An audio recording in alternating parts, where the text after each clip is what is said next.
Well, hello, everybody, and welcome back to Radio Entrepreneurs.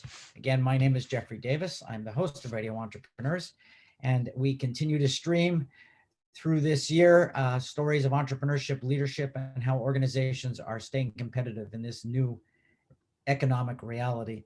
And as everyone knows, I don't go a week without talking to the fabulous Marc Z.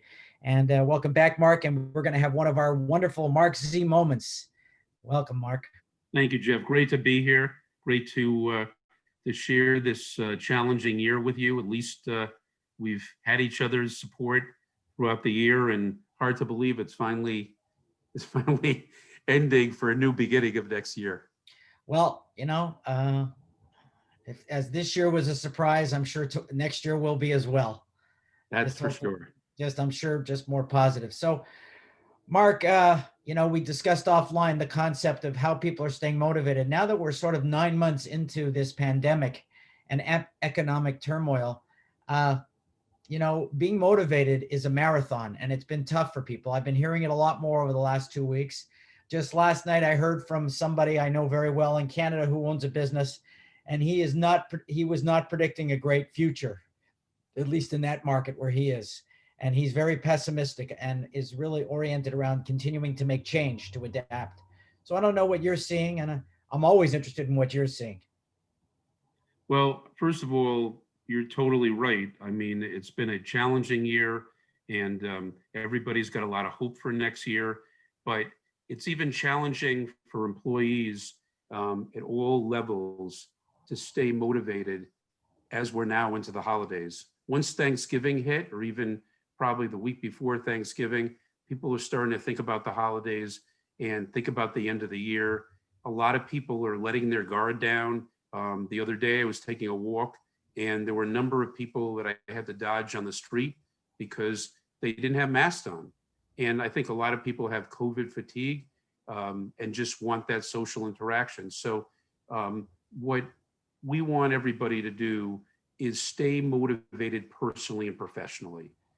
Personally, try to, throughout the holidays, stay away from large gatherings, focused on your immediate families and your immediate you, and try to look at ways where you can stay motivated personally. So, for example, a lot of people tell me, including experiencing myself, is it's like Groundhog Day, and since COVID, because the weekends you're very limited at what you can do and who you could see and places you can visit. And now that we're getting into a cold spell of the winter, people can't be outdoors eating. And they won't go inside because of, or athletically. You're a tennis player. A lot of people don't want to come inside. So in terms of personally, look at things that you can do to keep you motivated. Is there a project that you've wanted to do? You're looking at that house. For the most part, you've been in it more times in the last 8 months than you have probably in the last 4 years together. Are there things in the house you want to plan to improve? Maybe different, whether it's a aesthetic organization now that your kids have left the house, or better usage of the space now that you have a chance to focus as you're not so busy all the time. Or is it just planning for you personally in terms of what your personal goals with your family, maybe what trips you're going to now finally be able to take once you have the vaccine in the new year. Professionally, again, the same thing. It's going to be quieter as we get down the stretch, and it's tough to stay motivated. You're talking to people. Everybody's looking at the new year, but we still have the rest of the year. So the best thing is to start planning your goals. If your employers, like we're talking to many of them, we're looking at hires in the new year in terms of what type of hire makes sense and what hires don't make sense right now. If you're an employee or an administrator or a operational individual at the company, maybe going through a lot of files, just like you and I were talking before this meeting about a lot of different files and emails and related material that you had to go through. And That way you can be organized, you can purge things. It's not as crazy, your phones aren't ringing, so you can do some planning. And there's also work projects that maybe now you can really focus on for first quarter or second quarter that you were so busy normally doing, but now things are starting to quiet down, or you have more think time that you can really start looking to implement these plans. Those are the types of things that keep you motivated personally and professionally. Mark, I'd like to respond to some of the things you said, because I think, from my perspective, the key right now, and I think it's always been, has been flexibility from people and the willingness to really look at change as something positive and not to see it as something that's oppressive and depressing. This is a time for all of us to evolve.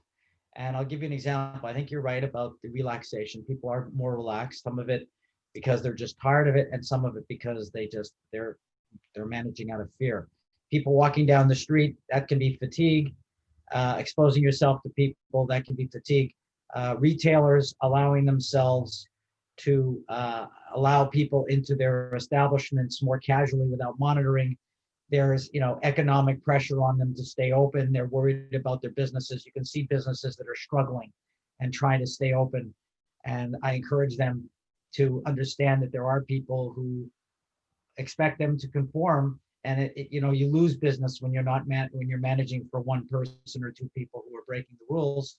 And it's hard when you're going into establishments, because we have to sometimes buy groceries and do things and enforcing it, and play tennis. And I've been into many places that some places enforce really well and some places don't enforce, and you can see which ones are struggling.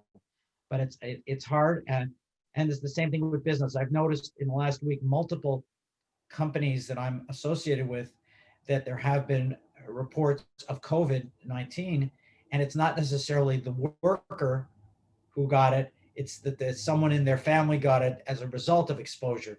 So sometimes people are asymptomatic and they're casual and they're bringing it home. And so that's a concern as well. And so we have to be much more engaged in this whole thing. And, I think the best thing, and I think you do this as well as anybody, Mark, maybe the best, and that is, this is an opportunity to build relationships at home. If you have a significant other, this is a chance to get closer with your significant other, to find things to do together, to work hard and find ways to work and become productive at work, but really spend time building a more quality relationship. And I think we need to see it and make sure that we're relaxing and doing things as a team. And I think if you look and embrace things in terms of flexibility, we can make lemonades out of lemon. And I think that's what you're really saying to me. Correct. I love it. Lemonade out of lemons, perfect. I think you make a good point about interpersonal relationships, because if you have a good foundation at home, that's going to have you and help you be more productive at work. So I agree with you. Right. And I'm sure that you're closer now with your champion at home than you were 8 months ago, because you found new ways to sort of survive together. And that says a lot about you, because this is not the time to be pushing away from relationships, because, there are people I'm meeting who were potentially lonely before, and now they're really lonely. And it's not a great time to be lonely. Correct. No, Mark, I really appreciate this input. And I know you're going to be coming back next week. We're going to be talking all the time. It's part of our new COVID habit. But if somebody wants to talk with you, how would they do that? Well, first of all, Jeff, go to marczlegal.com, MARCZ legal, LEGAL.com, or even Google Marc Z, MARC and the letter Z, and 617-338-1300. Well, I know how to get hold of you, and I've done it. You pick up your phone, and if you don't, you call back. I want to thank you, Mark, for all this, and your input is right. Let's everybody try to be flexible, respectful. We're into the, let's say, 7th inning of a 9-inning game now of COVID. And, it's really going to be how we close out the game. Not, I love that's really the key. Got to be a closer now. Correct. Well, I'll see you soon, Mark, and I look forward to that day. I know we're all missing that fabulous and famous Marc Z hug. Back at you, Jeff. Back at you. All right. Remind everybody, this is Radio Entrepreneurs.